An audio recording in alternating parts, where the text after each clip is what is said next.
multidão contra Josafá. Sabe quem é que está vindo contra Josafá? Os amonitas, os moabitas e os do monte Seir.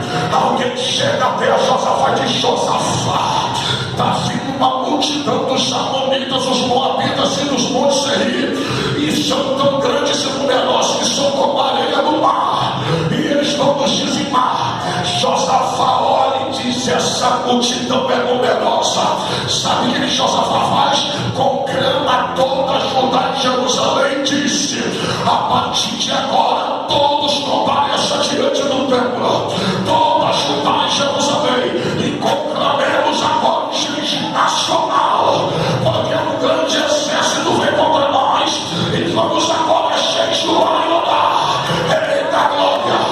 Agora a Bíblia diz que Josafá, com toda a igreja, está de pé diante do templo e disse: Josafá, ó Deus de nossos pais, Deus de Abraão, Isaque e Jacó, tu disseste aos nossos pais que quando os nossos adversários viessem contra nós para nos abater, chegaríamos diante do teu tabernáculo, clamaríamos a ti, e na nossa angústia o Senhor nos ouviria e desceria para nos dar livramento.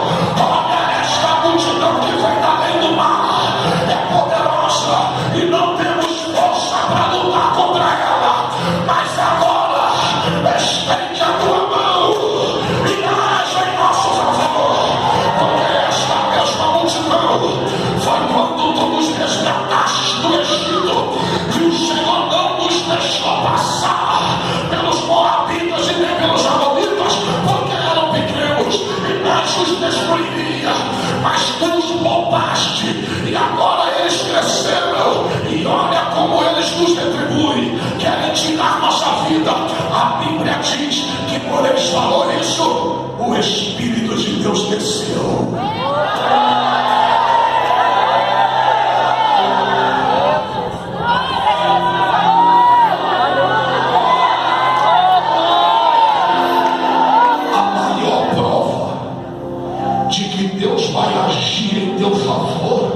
É a manifestação do Espírito Santo aqui hoje. Glória a Deus. Escutaram? Sabe quem Deus usou? Um levita. Não tinha profeta. Deus não tem ninguém exclusivo para usar.